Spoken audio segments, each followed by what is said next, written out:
Good evening, everybody. Welcome to another episode of Fans Reaction, your favorite Patriot TV, your more sports, information, and entertainment. We are here to take fans' reaction after the game on today between two giants of English football, Manchester City and Chelsea Football Club at the Etihad Stadium. And it ended a 1-1 draw for both teams. Mr. David, good to see you once again on the show. Yeah, good to see you, good to see you. All right, so how was the game for you?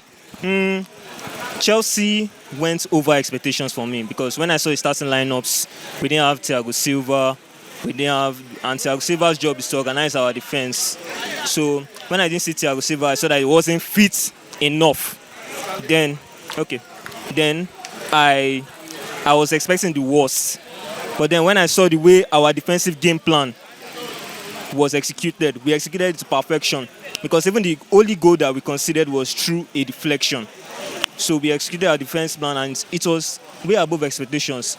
But one thing that I didn't really like was that Pochettino decided to, at the 50 minutes or so, Pochettino decided to go out of defense, abandon attacking, took out Sterling, took out Jackson, brought Nkunku, a half-fit Nkunku into the lineup, and now that really didn't do it for me. But well, I'm satisfied. At least a point when we expected 0 is actually a decent outcome. Although I feel like we should have killed the game off because of our finishing. Because of course Sterling had the chance, didn't score. No, Sterling had 2 chances, didn't score. Jackson had the chance, didn't score. But at least, well, it is what it is. All right, it is what it is. So a point where you are expecting 0. So earlier you mentioned that seeing the game, coming into this game, there was no expectation of a win or anything. Yeah. So Chelsea really surprised you with this. Yeah. All right, well, let's move on. And that's around 65th minute. There were a series of changes made by Pochettino. He brought in defenders and also he brought in midfielders, Kasade, Nkunku. So the idea was to defend and then also hit mancity on transition, which almost worked about 2 or 3 times. But we saw at a point in time, the transition game was no longer working. There was no hope of counter-attack. Everybody was back. Do you think that was the right decision by Pochettino? I don't know, because I can't really say if he kept on sticking with the previous game plan, it would have worked. But you know, he took out our wingers. We didn't really have enough width. He switched to a 3-man defense by bringing Chalobah in. So I think the lack of width affected our game plan. And again, because of the defensive game plan, when we did hits on the break, we didn't really have enough numbers in the box. So and when you don't have enough numbers in the box, you can't really score unless it's from outside, and the man still won't allow you to take pot shots from nowhere. So, but well, pretty good game. I like the way Chelsea didn't really concede chances. They didn't accept, and they were limiting Man City to crosses every time.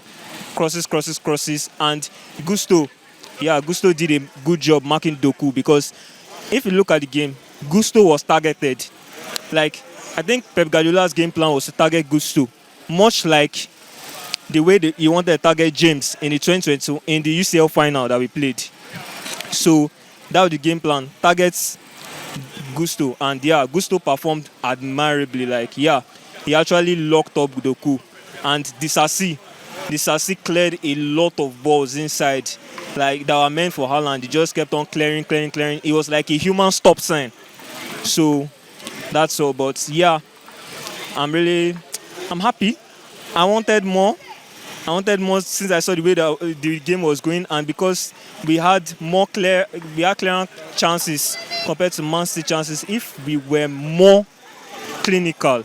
So one recurring thing that has been going on for Chelsea in this season is the fact that they create a lot of chances, but they convert so few of them. Fans were hoping that they correct this in the January transfer window, but instead they sold Armando Broja, but didn't bring in any other striker. And so, but what do you think Chelsea can do to combat this weakness, so-called weakness that Chelsea have of creating chances, but converting so few of them? In this game against Man City, they have scored at least 3 clear goals, apart from the goal they scored.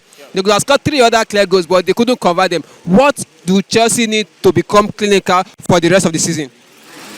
I think it starts from, if we can't address it in the transfer window, and we couldn't address it in transfer window because we had FFP concerns, financial fair play, so we couldn't really sign. And again, not a lot of clubs signed players in the January transfer window. It was the driest January transfer window in ages.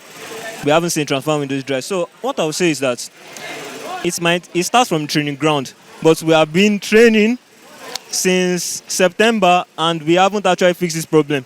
And our only natural finisher is Nkunku, who hasn't been available for much of the season. So what I'll say is that I just hope Nkunku gets fit so that at least we'll be putting those chances away, because I'm very sure that the chances that Sterling and Jackson missed, I'm sure that Nkunku would have put at least one of them away and would have gotten a 2-goal cushion, which would have made things a lot harder for Man City to get back from.